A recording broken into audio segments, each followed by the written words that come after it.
Muy buenos días, a nombre del estudio Mario Castillo Freire, les damos la bienvenida al Encuentro Mundial de Derecho Internacional Privado en habla hispana. Agradecemos la participación de todos los expositores y la coordinación del doctor Jorge Luis Collantes para llevar a cabo este importante evento. A continuación, daremos inicio a la cuarta mesa titulada Derecho Internacional Privado del Mercosur. Agradecemos la participación de los doctores Roberto Ruiz Díaz Labrano, Luciana Scotti, Daniel Treca, Augusto Jäger Jr. y Juan Manuel Rivero. Le cedemos el uso de la palabra al doctor Juan Manuel Rivero, quien nos hará el honor de moderar el panel. El profesor Juan Manuel Rivero es doctor en Derecho y Ciencias Sociales por la Universidad de la República en Uruguay, máster en Derecho Internacional y Relaciones Internacionales por el Instituto Universitario de Investigación Ortega y Gasset de Madrid. Cuenta con diplomado en arbitraje internacional, diplomado en contratos y litigios internacionales. Es catedrático en Derecho Internacional en la Universidad ORT Uruguay y secretario del Tribunal Permanente de Revisión del Mercosur. Adelante, doctor. Bueno, muy bien, muchísimas gracias por la presentación. Buenos días a todos y todas. Realmente es un honor nuevamente participar en esta actividad, especialmente el Encuentro Mundial de Derecho Internacional Privado en habla hispana. Agradecer al estudio Mario Castillo Freire Abogados y a la persona también del doctor Jorge Collantes. También agradecer a Macarena Ruiz por todas las gestiones. Realmente es un gusto estar en otra actividad organizada por el estudio Castillo Freire, y en este caso para un tema de interés que justamente es Derecho Internacional Privado y Mercosur, y especialmente un poco el panorama en los 4 países que integran el Mercosur, especialmente Argentina, Brasil, Paraguay y Uruguay. Y en ese sentido tengo el gusto de presentar a nuestro primer panelista, el doctor Roberto Ruiz Díaz Labrano.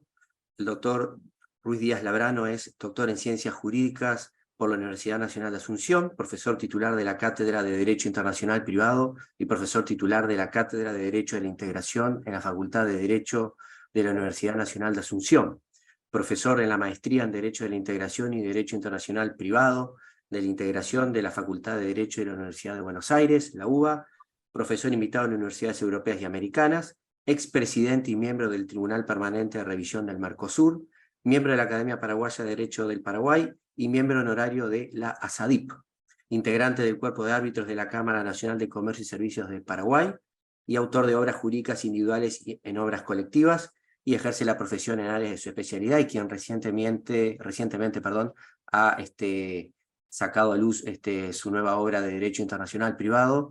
Doctor Roberto Ruiz Díaz Labrano, un gusto tenerte aquí, y bueno, la audiencia es toda tuya. Adelante, por favor. Muchas Sí, gracias. en primer lugar es un placer de participar de, esta, de este panel, ¿verdad? Con personas conocidas y tan apreciadas, tan destacadas también en esta especialidad. Bueno, básicamente dentro del tiempo que nos queda, vamos a tratar de esbozar rápidamente cuál es el sistema de derecho internacional privado de la República del Paraguay, ¿verdad? Por supuesto, iniciamos diciendo de que la estructura del derecho internacional privado de nuestro país, del Paraguay, básicamente está asentado en el Código Civil en un título preliminar. Este título preliminar, sin embargo, no abarca todas las normas de conflicto que tiene contemplado el Código Civil paraguayo, ¿verdad? Tiene una disposición muy importante para el derecho internacional privado, que es el artículo 22 del Código Civil, que habla de la aplicación de oficio de la legislación extranjera. ¿Me escuchan ustedes? Ah, ok. La aplicación de oficio de la legislación extranjera por los jueces y magistrados. Esto fue una innovación importante que ya estaba contemplado en algún sentido en el Código de Organización Judicial, pero que fue reproducido en el Código Civil a través de una disposición expresa. Los jueces y magistrados están obligados a aplicar la legislación extranjera competente, lo cual significa que determinada a través de la norma de conflicto, la ley, así sea esta extranjera, los jueces están obligados a aplicarla. Esta es una corriente que ya en otros cuerpos jurídicos de la región también están siendo contemplados de alguna manera, pero fue una disposición innovadora. El título preliminar contempla ciertamente a partir del artículo 11 y hasta el artículo 27 disposiciones que guardan relación con el derecho internacional privado enfocado desde el sistema conflictualista, ¿verdad? Y por supuesto hay otras disposiciones también dentro del propio Código Civil que se ocupan de normas de conflicto dentro de la estructura del Código Civil. Esto significa que hay una suerte de dispersión de disposiciones de derecho internacional privado dentro del Código Civil y Comercial de la República del Paraguay. Algunas disposiciones como lo relacionado a los títulos valores o títulos de crédito, si bien tienen una aparente disposición trasegada del Código de Montevideo, del Tratado de Montevideo al Código Civil paraguayo, esta disposición no es clara, no es. Eso se debe a que al hacer la transposición se omitieron ciertas palabras, entonces crea confusión en su interpretación, lo cual hace de que las normas relacionadas a los títulos de crédito, que son gran parte de la actividad comercial, utilizados en la actividad comercial, deben ser inferidos a través del propio sistema e interpretación de los jueces y magistrados. Esto en la parte de ley aplicable. En torno a la jurisdicción competente, el Código de Organización Judicial, que ya debe ser revisado porque contiene solo 3 o 4 disposiciones que son absolutamente insuficientes para la determinación de la jurisdicción competente. Entonces hay una gran inferencia por parte de jueces y magistrados para la determinación de la jurisdicción competente. Es allí donde se nota la necesidad de reformar el Código de Organización Judicial y también, por supuesto, tal vez esperar la implementación de una ley especial de derecho internacional privado o la codificación del derecho internacional privado, que sería básicamente a través de una ley especial o a través en un futuro de la modificación del Código Civil paraguayo. Entonces, en lo relativo a las normas internas, estas son las disposiciones. En cuanto a las fuentes convencionales, Paraguay ha sido parte de los tratados de Montevideo y por supuesto forma parte dentro de su estructura convencional del Tratado de Montevideo, de las convenciones interamericanas, especialmente la Civil 1 o 2, 3 también, una de ellas, y forma también parte del cuerpo jurídico que surge a través de los protocolos de integración dentro del ámbito del Mercosur, que son fuente también de derecho internacional privado convencional. Paraguay es básicamente favorable a la suscripción de convenios y tratados internacionales vinculados al derecho internacional privado. Ha habido un avance interesante en la aplicación propiamente por los jueces de las normas competentes y aplicar la jurisdicción competente cuando se trata de cuestiones o relaciones vinculadas con efecto transfronterizo, ¿verdad? Esto hace de que esta evolución significa también algo muy importante porque muchas veces hay una suerte de resistencia por jueces y magistrados en relación a aplicar ley extranjera. El derecho internacional privado paraguayo requiere de una ley especial a modo, como lo ha hecho la Argentina en la modificación de su Código Civil, incorporando un título especial a todo lo relacionado al derecho internacional privado. Lo mismo que en el Uruguay a través de su ley especial. Digamos que con los instrumentos que tenemos, el manejo de los instrumentos y los mecanismos internos de derecho internacional privado y convencionales de derecho internacional privado el manejo de las cuestiones vinculadas al derecho internacional privado es posible, pero es absolutamente necesario una reforma, una revisión y una ampliación, ya sea de las normas de conflicto o los elementos que permitan a través de un sistema nuevo abarcar todas las disposiciones posibles. Quizás el avance más significativo ha sido la adhesión a la Convención de la Haya sobre contrataciones internacionales por medio de una ley especial.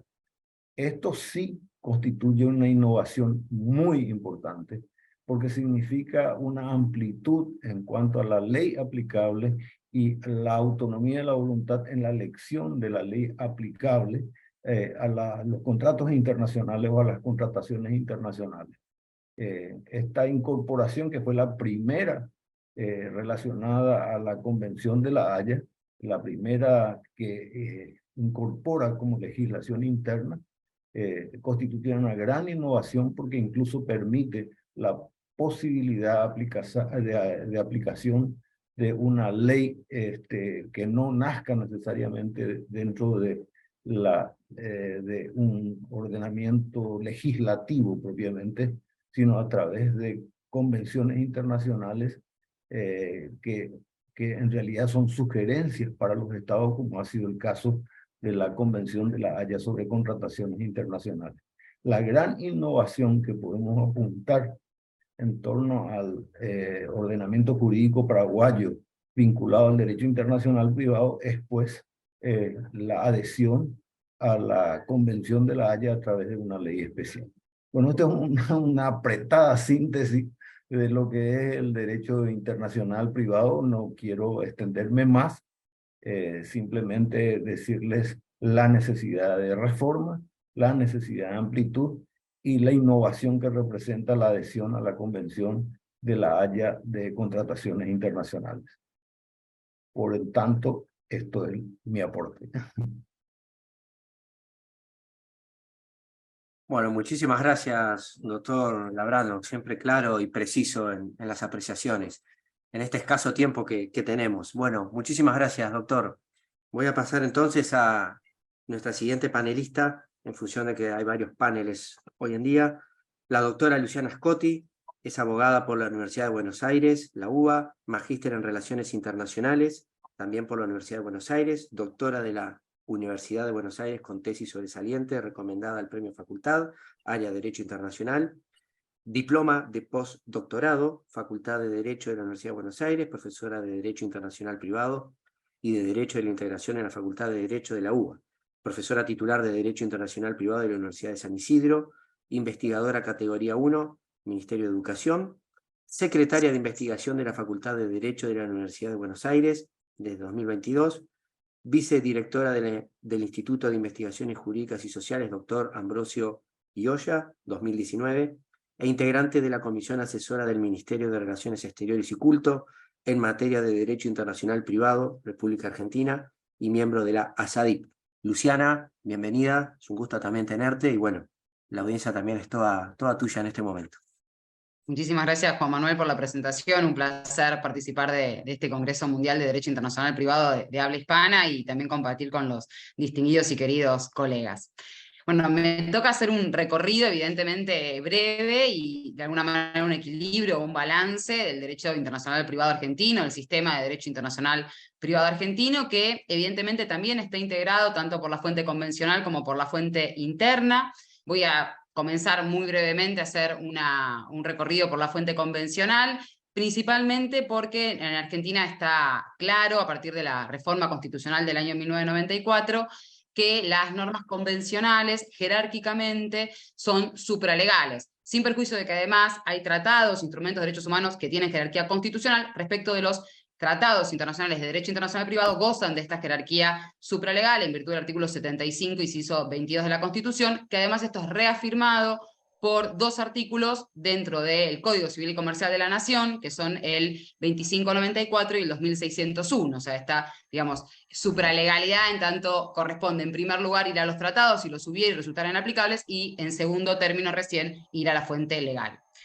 En cuanto a los tratados internacionales, lo cierto es que Argentina también, digamos, participa de distintos foros de codificación internacional, de la Conferencia de la Haya de Derecho Internacional Privado, de UNCITRAL en el marco de Naciones Unidas, de la Organización de Estados Americanos, de la OEA, a través en su momento de la CIDIP, hoy, digamos, a través de los trabajos del Comité Jurídico Interamericano. Por supuesto, del Mercosur, que es lo que nos vincula acá en este panel a todos nosotros. Y otros foros y otros también, por supuesto, negociaciones más bien de tipo bilateral, o ni que hablar, bueno, los célebres tratados de Montevideo, los congresos de Montevideo de 1888, 1889, 1939, 1940. En ese sentido, tenemos una cantidad de instrumentos internacionales vigentes destacables, sin perjuicio de lo cual quedan todavía varios tratados internacionales que Argentina se encuentra en trámite de aprobación en el Congreso, algunos más avanzados, otros menos, algunos todavía están en el marco de la Cancillería y de incluso distintas trabajos que se están haciendo, distintos aportes, dictámenes de la Comisión Asesora de Derecho Internacional Privado que funciona en el marco de la Cancillería, con un grupo de expertos, ad honorem por supuesto, que trabajamos en estos temas del derecho internacional privado. En ese sentido, simplemente para destacar algunas de ellas, y más que nada focalizado en que son instrumentos que realmente se ocupan de sujetos especialmente vulnerables. Entonces, de ahí que me parece interesante destacar estas deficiencias en cuanto a que todavía no hemos ratificado ciertos tratados, como por ejemplo la Convención de La Haya del año 1996 sobre responsabilidad parental, que además es un instrumento que se ocupa de los distintos sectores del derecho internacional privado, de la jurisdicción internacional, del derecho aplicable, del reconocimiento, de la cooperación, con lo cual en ese sentido ahí tenemos una deuda pendiente. También, en alguna medida, el convenio de La Haya sobre cooperación en materia de adopción internacional. Argentina tiene una particular mirada un tanto desfavorable a la adopción internacional, sobre todo respecto a niños residentes en la República Argentina. De todos modos, evidentemente, si lo que queremos evitar es el tráfico internacional de niños y otro tipo de delitos de ese estilo, necesariamente tendríamos que sumarnos a ese convenio de La Haya del 93. El convenio de La Haya del año 2007 sobre obligaciones alimentarias, y también en un plano vinculado a lo que tiene que ver con el acceso a la justicia, en donde todos de alguna manera, digamos, tenemos ese derecho y requerimos poder ejercerlo. Menciono dos instrumentos. Uno, que es un convenio ya muy antiguo de la Conferencia de La Haya, que es para la facilitación del acceso a la justicia, que es del año 1980, se aprobó en los mismos momentos que de hecho el convenio de La Haya sobre restitución, sobre sustracción internacional de niños, tan conocido y del cual sí Argentina es parte. Y por otro lado, el acuerdo del Mercosur sobre beneficio de litigar sin gastos del año 2000, en el que están vigentes ambos tratados, pero que Argentina no es parte ni de uno ni del otro, más allá del ámbito universal en un caso y del ámbito regional del Mercosur en el otro. Sin perjuicio de lo cual, es de destacar que la Argentina está trabajando y está participando mucho más de los foros de codificación internacional, y este es un dato no menor, y sin perjuicio de lo cual también en el ámbito de la Cancillería, e incluso en el ámbito del Congreso, podríamos decir, se están intentando, digamos, avanzar para la aprobación de estos y de otros tratados. En cuanto a la fuente interna, la fuente legal, bueno, es de destacar, lo anunciaba de alguna manera el profesor Ruiz Díaz Labrano, que efectivamente Argentina desde el año 2015, desde mediados del año 2015, tiene un Código Civil y Comercial de la Nación nuevo. ¿Sí? Hasta ese momento teníamos el Código Civil por un lado, el Código de Comercio por el otro. El Código Civil era donde había algunas disposiciones de derecho internacional privado, muy aisladas, y además que, digamos, evidentemente en su mayoría no estaban a la altura de las circunstancias, no eran normas modernas. A partir del Código Civil y Comercial de la Nación, tenemos un libro, que es el libro sexto, dentro del cual el último título, que es el título cuarto de ese libro sexto, se dedica a disposiciones de derecho internacional privado. Son 77 artículos, ¿sí? Que van desde el 2594 al 2671, que es el último del título, del libro y del código. Lo cierto es que, evidentemente, si bien esto ha sido un gran avance y ha modernizado enormemente el derecho internacional privado de fuente interna, y voy a destacar unas muy poquitas notas características de estas nuevas o ya no tan nuevas disposiciones, lo cierto es que no es un código de derecho internacional privado o una ley de derecho internacional privado, y esto quiere decir que no tiene una total autonomía del derecho internacional privado en la Argentina, y que hay distintos temas muy propios del derecho internacional privado que no están contenidos en el Código Civil y Comercial de la Nación.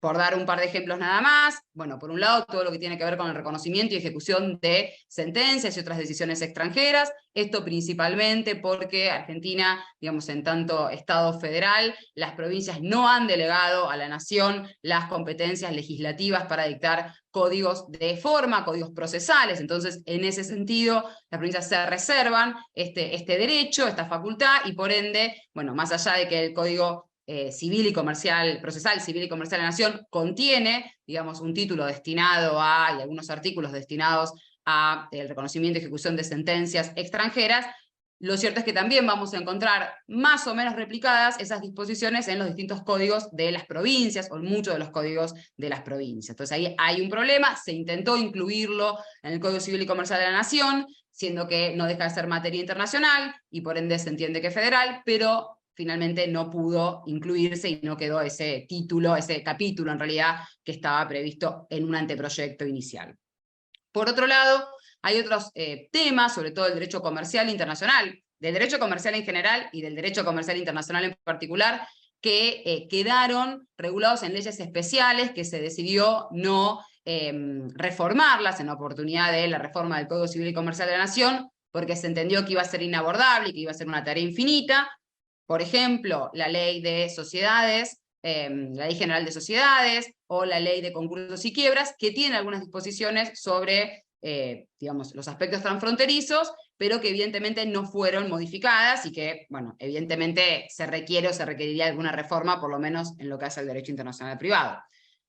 También hay una ley de cooperación penal internacional específica, tenemos una ley de cooperación penal internacional, tenemos una reciente ley de arbitraje comercial internacional que entró en vigencia, se aprobó y entró en vigencia a mediados del año 2018. También hay algunas disposiciones en otras leyes, como por ejemplo la ley de contrato de trabajo, en una reciente ley de teletrabajo, que tuvo, digamos, origen obviamente en la situación de la pandemia y contiene, digamos, el supuesto del teletrabajo internacional. Y también es cierto que hay proyectos de otras legislaciones, sin perjuicio de alguna modificación parcial del propio código, que ya hay, digamos, algunos proyectos en ese sentido. También hay proyectos de leyes específicas que hacen nuestra disciplina, por ejemplo, un proyecto sobre ley de insolvencia transfronteriza, que derogaría las disposiciones de la ley de concursos y quiebras, y además sería una ley obviamente autónoma y mucho más, digamos, precisa, en similitud a lo que es la ley modelo, un citral sobre insolvencia transfronteriza del año 1997. También, con menor desarrollo, hay un proyecto de ley de cooperación civil, cooperación privada, diferenciándolo de la ley que ya tenemos en materia de cooperación penal, y por supuesto, y desde hace muchos años, y ha habido varios proyectos, una ley de procedimiento para la implementación de los convenios sobre sustracción o restitución internacional de niños, que incluso había llegado a tener media sanción en el Congreso, bueno, y finalmente perdió trámite legislativo en el año 2018, en el año 2021, bueno, es del 2018 ese último proyecto, en el año 2021, en febrero, perdió trámite parlamentario. Sin embargo, hay nuevos proyectos o similares, y veremos a ver si finalmente los tenemos aprobados en un tiempo más o menos cercano.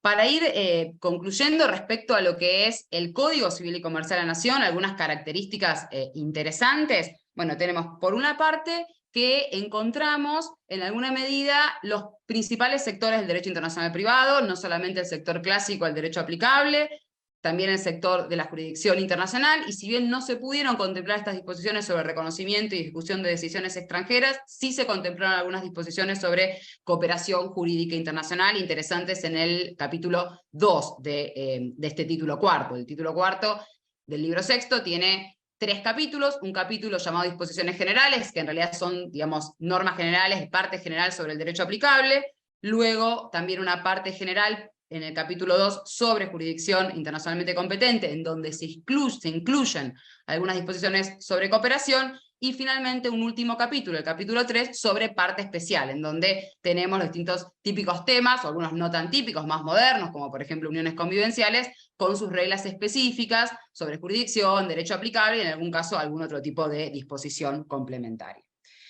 Esto por un lado. Por otro lado, encontramos que tenemos dentro del plano del derecho aplicable destacado y evidenciado el llamado pluralismo metodológico, porque si bien es cierto que hay un número significativo de normas indirectas o normas de conflicto, lo cierto es que también encontramos normas materiales, encontramos normas internacionalmente imperativas o normas de policía, y también encontramos un método un tanto más moderno, si se quiere, algunas normas de reconocimiento de situaciones jurídicas constituidas en el extranjero, cuando se genera un Estado en particular, como por ejemplo una filiación, una adopción, o una institución protectoria especial en relación a un niño, niña o adolescente. Y por otro lado, dentro de lo que es el método conflictual, en realidad no se remite el Código Civil y Comercial de la Nación a lo que es el método, digamos, clásico sabiniano, sino que en realidad se ha modernizado y mucho, en tanto y en cuanto, por un lado, encontramos normas materialmente orientadas, en donde el legislador se hace eco de la necesidad de un resultado específico, de favorecer, por ejemplo, al niño o al hijo en el caso de una filiación, o al alimentado en un supuesto de obligaciones alimentarias, para dar un par de ejemplos.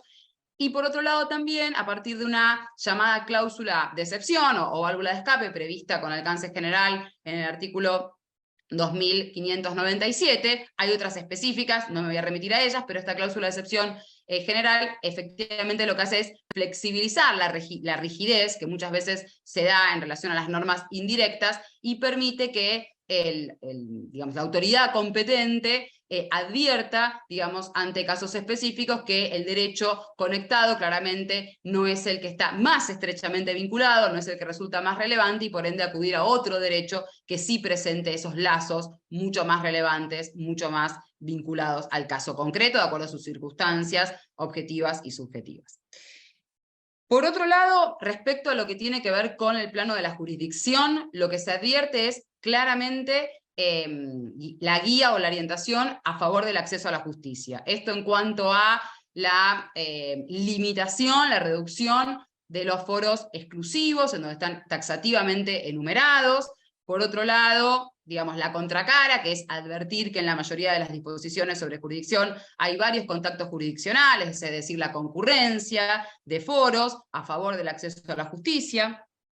Evidentemente, lo que hace a la inclusión, que si bien ya vía pretoriana teníamos conocimiento de la figura, el llamado foro de necesidad, ahora está previsto en el artículo 2602 específicamente para evitar denegatorias internacionales de justicia. Y por otro lado también, vinculado al acceso a la justicia, ni más ni menos que el principio de igualdad de trato entre el litigante local y el litigante foráneo, y también el deber de cooperación, porque en definitiva, digamos, el acceso a la justicia, el corolario del acceso a la justicia no deja de ser ese deber de cooperación necesario para hacer eficaz los procesos y, digamos, los resultados, en todo caso, de los procesos judiciales y administrativos que atañen a los casos internacionales. Por otro lado, respecto a lo que tiene que ver con la parte especial, en realidad lo que encontramos es algunas, digamos, o varias temas que no tenían expresamente normas en el código derogado, y algunas figuras bastante modernas, podríamos decir, como por ejemplo reglas específicas en materia de uniones convivenciales. Por otro lado, una regla específicamente que se ocupa de la filiación por técnicas de reproducción humana asistida, y esto es un avance notorio porque en el código derogado no había siquiera reglas sobre filiación. Entonces, desde ese lugar esto ha sido muy, muy importante. Reglas mucho más claras en materia de adopción internacional, que si bien no cambian lo que era, digamos, totalmente lo que era la posición de Argentina con carácter previo al Código Civil y Comercial de la Nación, lo cierto es que resultan, digamos, buscan resultados mucho más favorables y valiosos a lo que tiene que ver con la adopción internacional, sobre todo en términos de cooperación y de la posibilidad de, digamos, ante casos en donde los adoptantes residentes en el país intenten adopciones en el extranjero, el reconocimiento de esas adopciones sin mayores dificultades, y por otro lado también establecer la cooperación para facilitar esos procesos que se llevan a cabo en el extranjero, pero que involucran a adoptantes o futuros adoptantes domiciliados o residentes en la Argentina. Había habido incluso algún avance más interesante en lo que fue el anteproyecto, después eso quedó un poco a mitad de camino. Para ir concluyendo, siendo que advierto que ya termino con el tiempo, evidentemente todavía hay bastante para hacer, digamos, se podría mejorar y mucho, y creo que estamos todos tratando, digamos, desde la academia, digamos, a fortalecer un derecho internacional privado más moderno, más humano para la República Argentina, y bueno, que de alguna manera también nos incluya en el ámbito regional y poder avanzar también en términos del Mercosur, que bueno, ha habido, digamos, avances en el último tiempo, habrá que ver cómo siguen en cuanto a consumidor, comercio electrónico, cuestiones vinculadas a matrimonio y uniones convivenciales. Bueno, todavía son algunos proyectos, otros más avanzados, habrá que ver, digamos, que puedan entrar en vigor finalmente, pero creo que en ese sentido es bastante auspicioso el panorama. Así que esa sería una breve descripción y acotada del derecho internacional privado argentino. Muchísimas gracias, Luciana. Un panorama muy interesante también. Quizás más sobre el final una pregunta general para cada uno, y cada uno dará su punto de vista en función ya de las exposiciones. Bueno, muy bien. Paso entonces a nuestro tercer panelista. Tengo el gusto de presentar a Daniel Treca. Es doctor en Derecho y Ciencias Sociales por la Universidad de la República UDELAR en Uruguay, escribano público por la misma universidad, es profesor de Derecho Internacional Privado en la Universidad de la República y en la Universidad de la Empresa, donde también es profesor de posgrado en ambas universidades. Es jefe de la Autoridad Central de Cooperación Jurídica Internacional del Ministerio de Educación y Cultura de Uruguay. Integra la red Iberred. Es también integrante del grupo de expertos de la Conferencia de La Haya para la redacción de guía de buenas prácticas para el Convenio de La Haya en 1980, miembro a SADIP, y jefe de delegación por Uruguay en la Comisión Técnica de la Reunión de Ministros de Justicia del Mercosur. Así que, Daniel, un gusto verte, porque hace tiempo que no nos vemos, y poder escucharte. Así que bienvenido y adelante. Muchas gracias, Juan Manuel, por la presentación. Buenos días y buenas tardes para todos y todas. En primer lugar, agradecer a la organización del evento, en especial al doctor Jorge Luis Collantes, por la amable invitación a participar en tan importante evento y por haberme permitido también contribuir a la redacción del Diccionario Digital de Derecho Internacional Privado, que sé que está en etapa de edición final y podamos contar con él a la brevedad. Es un gusto también poder participar en esta mesa junto a tan distinguidos y queridos colegas de los hermanos Estados del Mercosur. Bueno, en el tiempo que me fuera asignado, se me ha encomendado, como el resto, hacer un sobrevuelo de la regulación del derecho internacional privado de fuente autónoma o nacional del Uruguay. Para ello me gustaría hacer un breve análisis del pasado, presente y futuro del derecho internacional privado uruguayo. Considero que el Uruguay es un país con una marcada vocación internacionalista. Y lo digo no solo desde la perspectiva del derecho internacional privado, sino también del derecho internacional público. Considero que ello se fundamenta por diversas razones, algunas de carácter geopolíticas, otras históricas, otras económicas. Pero centrándonos en el derecho internacional privado, quizás una característica distintiva del Uruguay frente a otros países de Latinoamérica es un factor demográfico.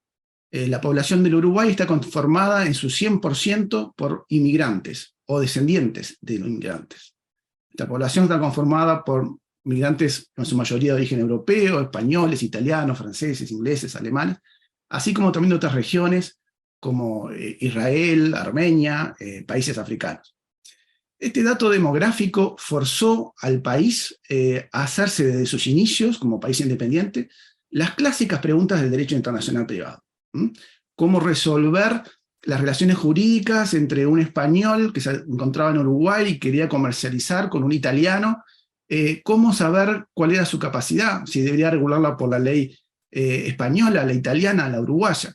Cómo reconoceríamos las relaciones de familia, por ejemplo, que ya estaban preconstituidas en el extranjero, y esas familias que vinieron ya casadas, con hijos, ¿por qué ley reconoceríamos esas relaciones de familia? Esa condición de país de inmigrantes hizo que el Uruguay adoptara desde sus inicios hasta el día de hoy algunos importantes criterios, como por ejemplo el de adoptar el punto de conexión domicilio como punto de conexión fundamental, en especial en lo que tiene que ver con el estatuto personal. Claro está que si desde los inicios del Uruguay hubiera adoptado el punto de conexión nacionalidad, prácticamente la aplicación del derecho uruguayo sería excepcional y diríamos siempre estar aplicando lo normal sería la aplicación del derecho extranjero. Por eso, desde el inicio, para el derecho internacional privado uruguayo, la nacionalidad pasó a ser un elemento de extranjería irrelevante y el domicilio un punto de conexión fundamental.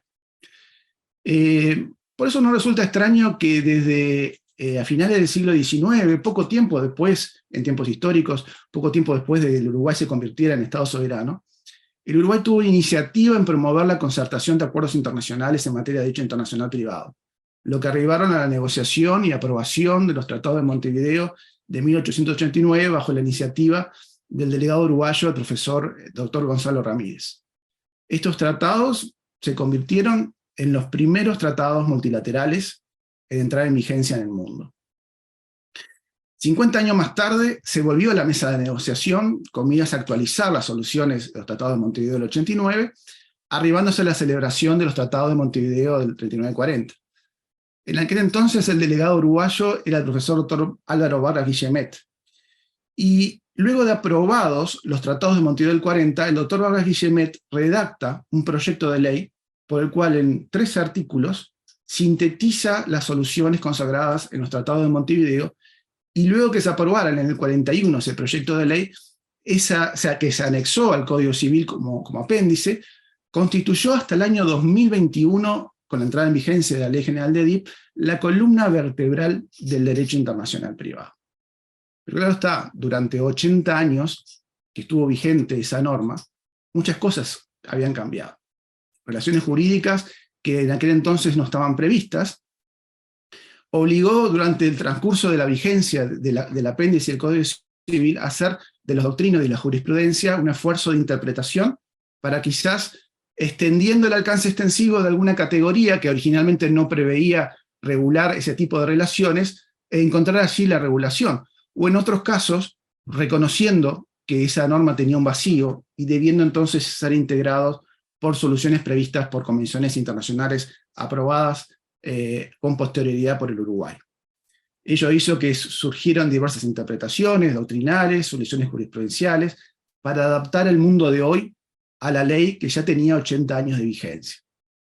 Es por eso que en el año 98, el entonces canciller del Uruguay, catedrático de Derecho Internacional Privado, conocido por todos, doctor Didier Operti Badam, presidió un grupo de expertos integrados por profesores de Derecho Internacional Privado del Uruguay, también muy conocidos por todos, como el doctor Eduardo Telechea Berman, el doctor Ronald Herbert, Marcelo Solari, la profesora Cecilia Fresnedo, que me antecedió ayer en el uso de la palabra, la escribana Carmen González, el profesor Jorge Taliche, Paul Arregui, Gonzalo Lorenzo, Eduardo Vesco, y bueno, Eberta Feder, creo que me debo olvidar alguno, pido disculpas, pero que elaboraron todos ellos un proyecto de ley general de DIP que remitió al Poder Ejecutivo, que el Poder Ejecutivo remitió al Parlamento en el año 2004. Tras varios periplos legislativos, la ley finalmente se aprueba en el año 2020 y entra en vigencia en el año 2021. Fíjense, es una norma muy reciente, muy reciente. Y esta ley sustituye los originales 13 artículos del apéndice del Código Civil, conocido como la Ley Vargas, por los 63 artículos de la nueva Ley General de Derecho Internacional Privado. Ahora bien, más allá del número de cantidad de artículos, esta ley, la Ley General de DIP, la actualmente vigente, no constituye una modificación radical a la regulación del apéndice del Código Civil. Más bien es una actualización y una consolidación de todas esas doctrinas más recibidas y jurisprudencias mayoritarias que ahora están plasmadas en normas positivas. Pero bueno, en el tiempo que me queda me gustaría destacar algunos aspectos importantes de esta ley general. En principio, el primer capítulo dedica su primer capítulo a la regulación de la teoría general del derecho internacional privado, extremo que no hacía el apéndice del Código Civil más allá de la regulación de la excepción de orden público. Aquí, entonces, va a regular la interpretación, la integración, la aplicación del derecho extranjero. Lo que decía hoy Luciana, que se va a aplicar la legislación uruguaya en defecto de la aplicación de normas convencionales. Las fuentes, la explicación del derecho extranjero y sus excepciones, el orden público, fraude de la ley, institución desconocida, la aplicación armónica, el conocimiento de ese derecho extranjero, el instituto de los derechos adquiridos, cuestión previa, reenvíos, en fin, todos los elementos de la teoría general que antes debíamos acudir, por ejemplo, a la Convención Interamericana de Normas Generales para encontrar así su regulación. Hoy tenemos ya una consagración de fuente nacional. También dedica un capítulo justamente a la definición de este punto de conexión que decíamos que era neurálgico para el ordenamiento jurídico uruguayo, que es el domicilio. Que antes tampoco el apéndice del Código Civil, si bien utilizaba el punto de conexión domicilio, no se encargaba de definirlo. Ahora la ley general lo define con claridad, tanto el domicilio de la persona física, capaz como incapaz, domicilio conyugal, domicilio de los diplomáticos, y lo hace despojándose de elementos subjetivos de difícil determinación, como por ejemplo el ánimo de permanencia, que es muy difícil de poder determinarlo cuando estamos hablando de domicilios internacionales, y objetivándolo a través del criterio de la residencia habitual.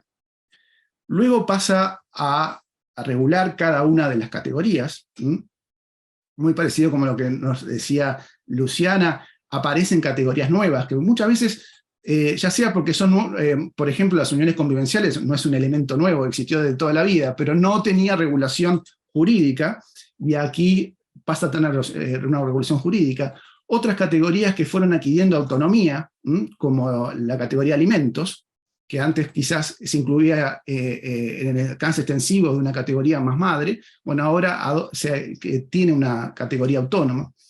Entonces se regulan todas las categorías que tienen que ver con estatuto personal, los derechos de familia, la regulación de las personas jurídicas de derecho privado, los bienes, los poderes, partición, bueno, una serie de categorías que el tiempo no me permite poder desarrollarlos, pero sí quisiera hacer énfasis o destacar una categoría donde sí se sufrió un cambio importante, o por lo menos un cambio de paradigma importante, que es lo que tiene que ver con las obligaciones contractuales.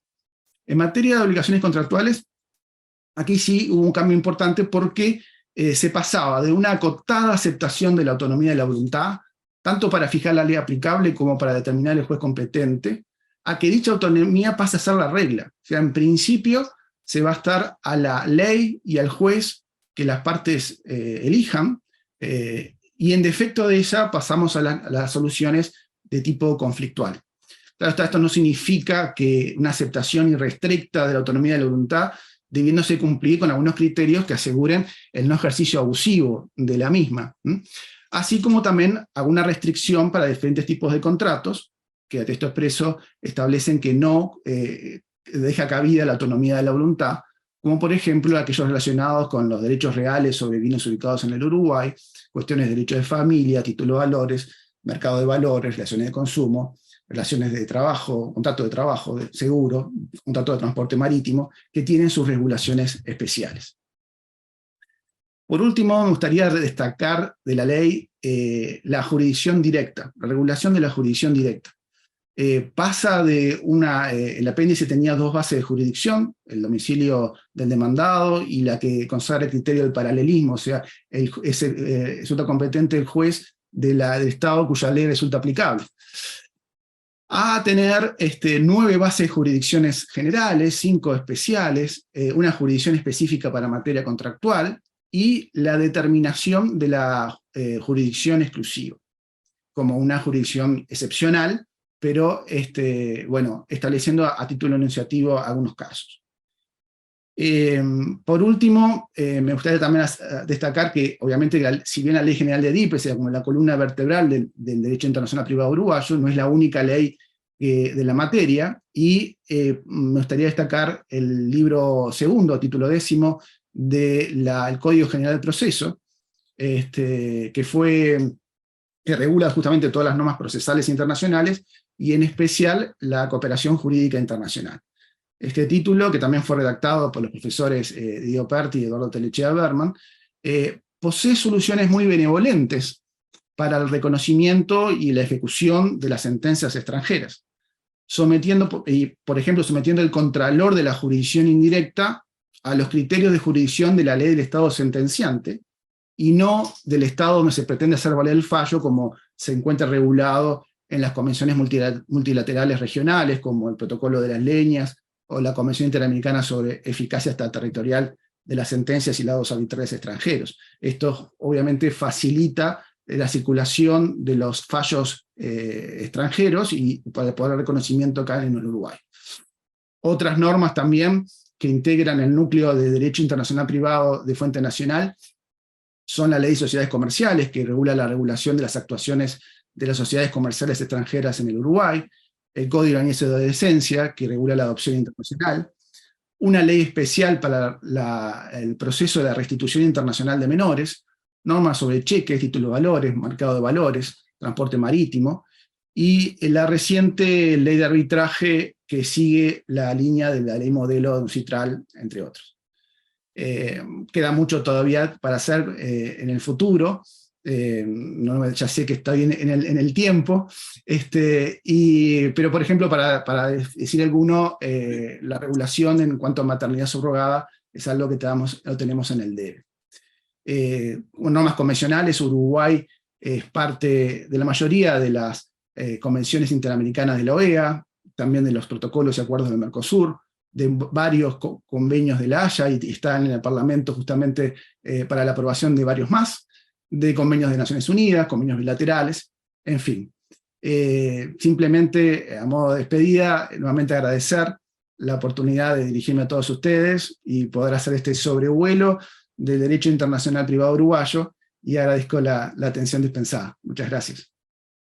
Muchísimas gracias, Daniel. Muy interesante realmente la exposición, sobre todo por estos cambios nuevos, y bueno, algo para tener en cuenta y profundizar sin ningún lugar a dudas.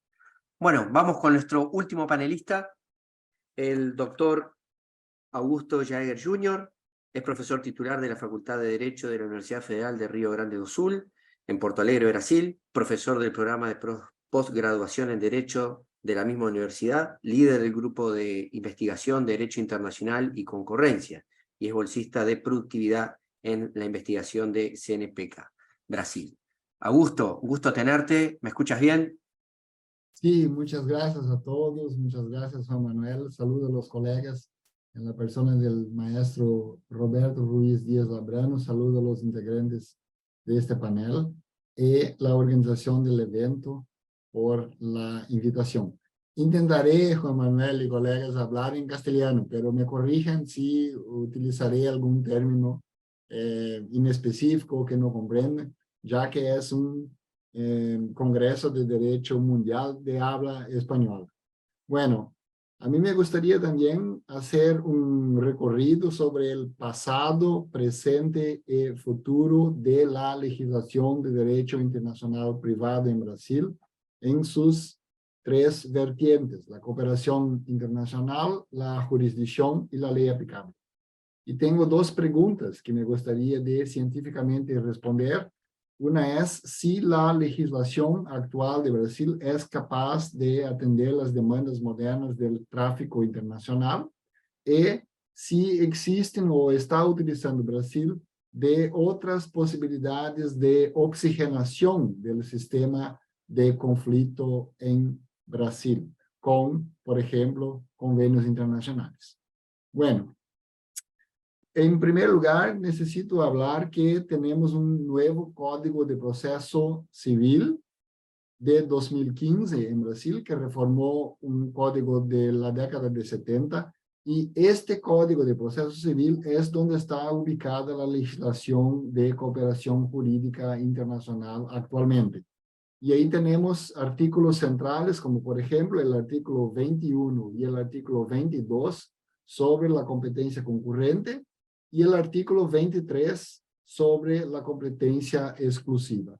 Los artículos de la competencia concurrente, el 22 especialmente, tuvo una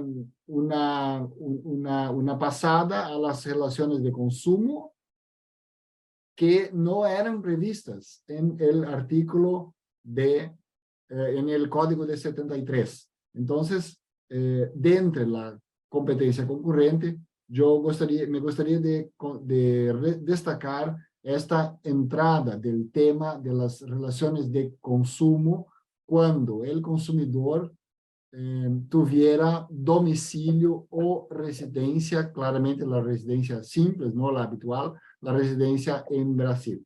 Entonces, esto es una innovación, el tema de consumidor es una innovación de este código de 2015.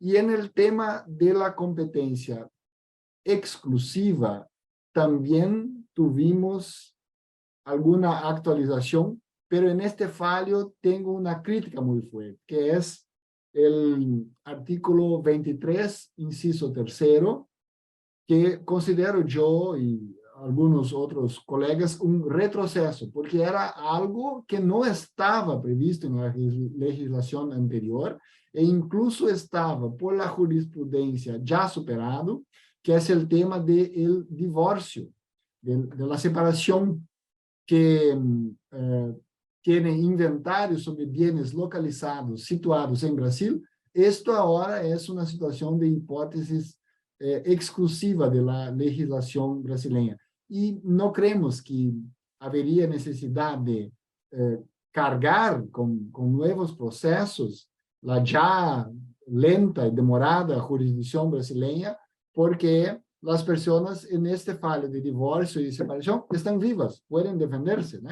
No hay por qué tenermos una jurisdicción exclusiva por el tema de divorcio con bienes localizados en Brasil.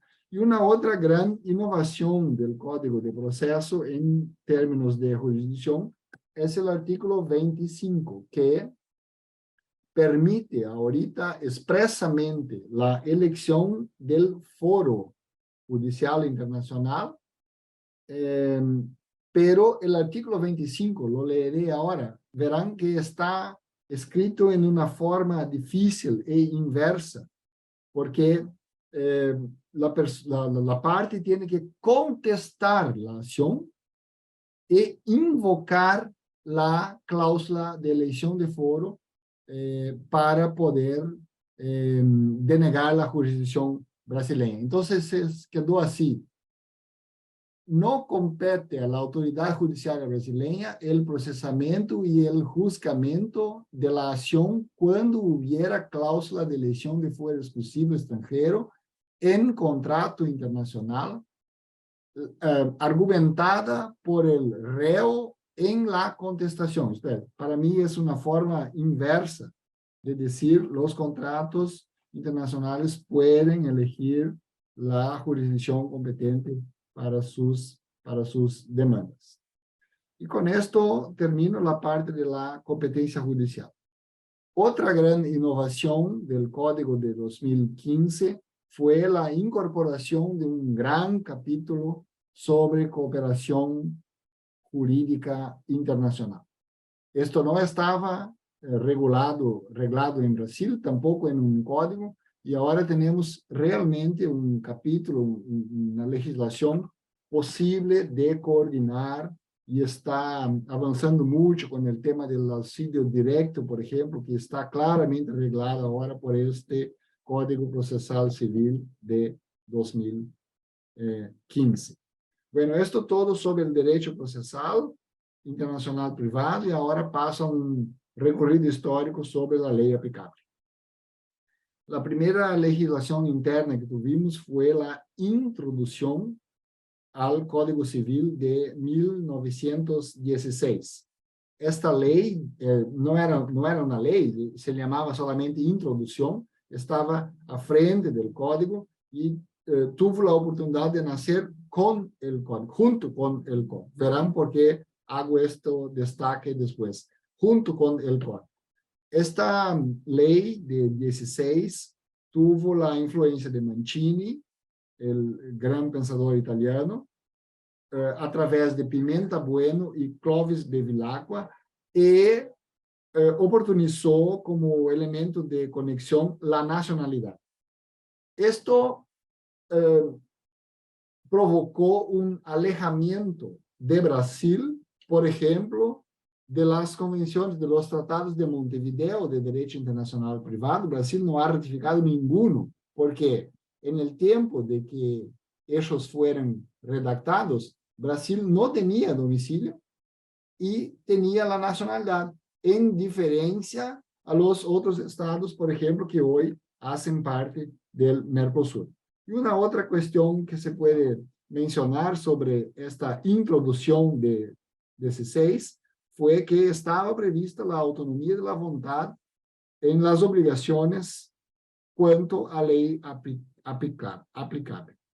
Bueno, por la guerra, muchos dicen que fue por la guerra, por la entrada de Brasil en la Segunda Guerra Mundial, el presidente de entonces, Getúlio Vargas, a través de un acto del Ejecutivo, cambió la introducción de 16 por una nueva ley de introducción al Código Civil de 42, pero es importante destacar que en este momento no cambió el Código Civil, cambió solamente esta ley que viene a frente, ¿no? Por esta ley de introducción al Código Civil. Y técnicamente no era una ley, era un decreto ley del Ejecutivo, en la época lo que era constitucionalmente admitido.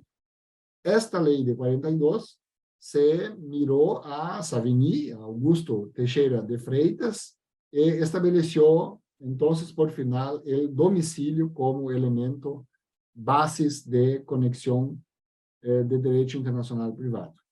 Hubo, por esta ley, la retirada de la autonomía de la voluntad. Desde entonces, la autonomía de la voluntad, cuanto a ley aplicable, no es posible en Brasil. Estamos con alegría viendo que ahorita la autonomía de la voluntad de la elección de foro está expresamente permitida en Brasil. Y tampoco tenemos en esta ley de 42, tuvimos en esta ley de 42 la residencia habitual como elemento de conexión, que ya era conocida de las innovaciones de la Conferencia de La Haya. Bueno, esta ley, que es la misma que tenemos hoy, tiene reglas unilaterales, aún tiene reglas unilaterales, como por ejemplo el artículo 7, parágrafo primero, que dice que los casamientos realizados, los matrimonios realizados en Brasil serán regidos por la ley brasileña. Y no habla nada sobre lo que pasa de los casamientos, matrimonios de los brasileños en los extranjeros o de brasileños con extranjeros en el extranjero. Y también esta ley posee reglas bilaterales, como por ejemplo el artículo 8º y 9 sobre respectivamente bienes y obligaciones. Pero no tenemos, ya tiene 80 años esta ley, no tenemos ninguna regla moderna, alternativa, subsidiaria, con autonomía de la voluntad, por ejemplo, a ejemplo de los reglamentos europeos. Y tenemos, ¿qué explica que esta ley está aún funcionando en alguna medida después de 80 años? Bueno, ella tiene categorías abiertas de fácil clasificación, como por ejemplo, bienes. No hace siquiera la diferencia en bienes móviles o inmóviles. Otra categoría abierta, sucesión. No tiene ninguna diferencia, habla simplemente de sucesión. Obligaciones, no tiene ninguna clasificación, habla simplemente obligaciones. No hace diferencia entre contratuales, por ejemplo, extracontratuales, ninguna. Esto facilita mucho el proceso de clasificación de categorías abiertas y tal vez por esto siga aún vigente esta ley en Brasil. Más recientemente hubo una troca de nombre. Es una cosa muy constrangedora, muy ridícula que se pasó. La ley cambió solamente de nombre, nada más, y hoy se llama Ley de Introducción a las Normas del Derecho Brasileño. Hubo la incorporación de otras normas, pero ninguna de derecho internacional privado. Es algo para mí muy constrangedor de hablar en un congreso internacional que tuvimos en los últimos 30 años solamente el cambio del nombre de esta ley. Y quería concluir esta parte con también la observación de que se cambió todo, pero el Código Civil se cambió en 2002. Tenemos un nuevo Código Civil y esto no promovió ninguna alteración de la Ley de Derecho Internacional Privado. Entonces aquí hubo un gran descompaso entre la regulación privada y la regulación de conexión de Brasil. Bueno, en términos de régimen convencionales, Brasil está abierto después de algunos años, luego del periodo de dictadura militar acá. Brasil volvió a la conferencia de la Haya y ratificó rápidamente muchas convenciones de la Haya, como por ejemplo de secuestro, adopción y alimentos. Pero sigue alejada de los tratados de Montevideo por el problema de la descompaso entre nacionalidad y domicilio de entonces. Y en este punto me gustaría de hablar de un convenio en particular, que es el Protocolo de Alimentos de la Haya, porque trae a Brasil dos innovaciones. La primera es cuando incorporado, ¿no? Ya está incorporado, ha traído dos innovaciones muy importantes. La primera es la residencia habitual, entonces, como elemento de conexión, por lo menos en el régimen convencional brasileño, y la otra es la autonomía de la voluntad, esto es, el convenio de la Haya tiene autonomía de la voluntad, y cuando lo incorporamos al Brasil, se puede hoy decir entonces que volvimos a tener autonomía de la voluntad en una parte, me permito decir, atípica, ¿no? Porque la autonomía de la voluntad más típica es en el tema de contratos, y aquí incorporamos, sin haber incorporación en contratos, incorporamos la autonomía de la voluntad en la materia de familia, alimentos. Y también nos dedicamos mucho a las CIDIPs, hemos ratificado muchas, y la universidad que pertenezco, con el acompañamiento de la profesora Cláudia Lima Márquez, tiene un trabajo muy efectivo en que la CIDIP torne al tema de consumidor turista, el consumidor internacional. Y bueno, sobre el Mercosur, me gustaría también destacar que hemos firmado cuatro tratados sobre derecho internacional privado, y há algunos días hubo acá un accidente en una ruta de argentinos a las playas en Santa Catarina. Hubo un accidente sobre una carretera brasileña de dos coches argentinos. Y esto sería solucionado, entonces, a mi juicio, por un protocolo, por ejemplo, que hemos firmado y ratificado en el ámbito de Mercosur, que es el protocolo de San Luis en materia de responsabilidad civil emergente, de tránsito, de accidentes de tránsito entre los estados partes de Mercosur, especialmente por el artículo 3º de este protocolo, que se dedica al derecho aplicable al hablar que si el accidente participaren o resultaren afectadas únicamente personas domiciliadas en otro estado parte, el mismo se regulará por el derecho interno de este último. Entonces, en este caso, sería una aplicación concreta del derecho argentino en este fallo que ocurrió, en este accidente que ocurrió acá en Brasil. Bueno, vuelvo a las preguntas que tenía en el comienzo. Si la legislación es capaz de atender, se muestra capaz de atender después de 80 años, aunque no tengamos regulado la materia de la maternidad, como estaba la profesora Luciana a hablar de la maternidad subrogada, pero esta ley es oxigenada todo el año con una importación de un sistema de conflicto del plano multilateral o mismo del plano regional que le permite aún funcionar en alguna medida después de 80 años de existencia. Bueno, muchas gracias, colegas, por la oportunidad. Me ha gustado mucho participar por primera vez de este evento.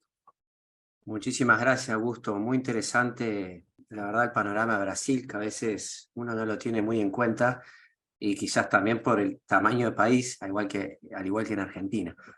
Nos van quedando 6-7 minutos, solamente les quería pedir en un minuto nada más, si es que es posible, en base a haberlos escuchado muy atentamente, porque claro, después de oírlos, surgen muchas preguntas, y sobre todo ustedes que tienen muy en clara las diferencias o que conocen de primera mano lo que sucede en cada uno de sus respectivos países, en comparación con Mercosur, la pregunta sería bueno, si ustedes desde el punto de vista de la práctica, no voy a hablar un poco de la teoría, sino de la práctica más que nada, entienden que todavía hay trabajo por hacer, hay adaptaciones, hay desfasajes de lo que sucede en cada uno de los países con, si me permiten la expresión, un derecho internacional privado del Mercosur.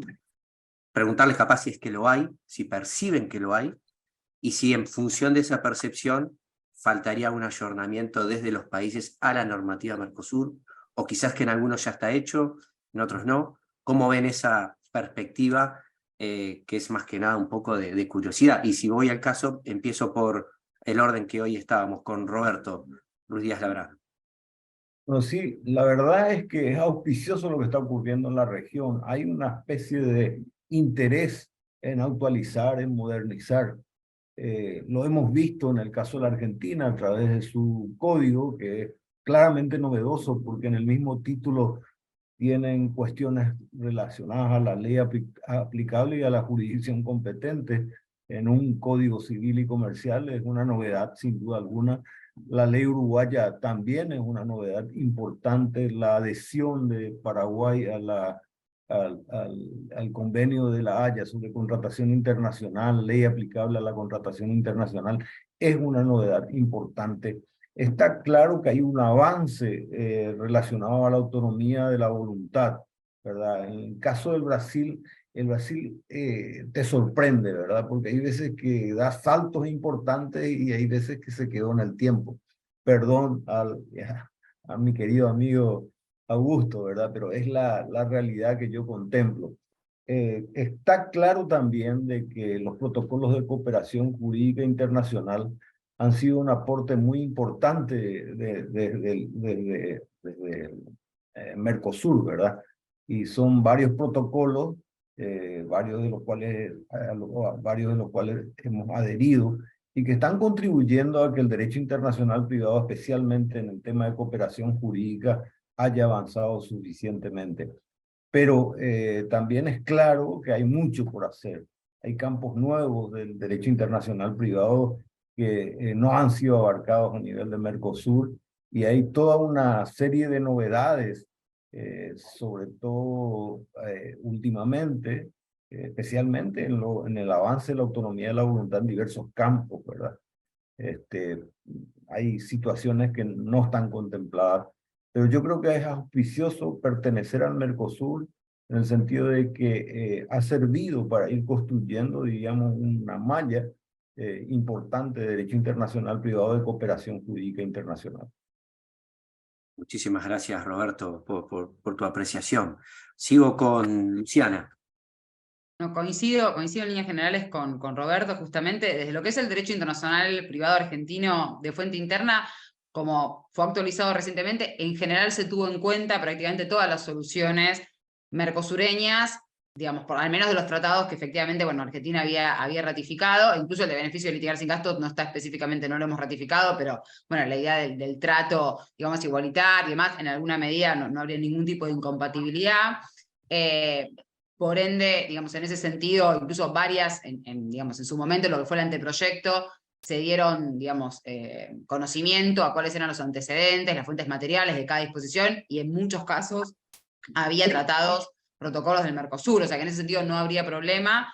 Respecto a lo que queda por hacer, bueno, sí, efectivamente, si bien creo que se ha avanzado mucho, y si bien ya Argentina Paraguay y Uruguay tenían un amplio recorrido a partir de los tratados de Montevideo, con sus soluciones que algunas obviamente han quedado desacompasadas con el correr del tiempo, pero lo cierto es que ya teníamos toda una trayectoria en común. Creo que Mercosur sumó muchísimo en lo que al derecho internacional privado hace, sobre todo por la inclusión de Brasil, porque evidentemente empezamos a armonizar muchas disposiciones de derecho internacional privado con Brasil, lo que no quiere decir que sí, efectivamente queda bastante camino por recorrer, porque incluso en ciertos ámbitos en donde tal vez nos vinculamos a través de tratados que son extra Mercosur, pero que todos los hemos ratificado, no sé, por ejemplo, pienso en la Restitución Internacional de Niños, se advierte que la interpretación no es homogénea, entonces no es nada más tener la norma, sino también, digamos, cuál es la interpretación que se hace, con lo cual en ese sentido también creo que hay bastante camino por transitar.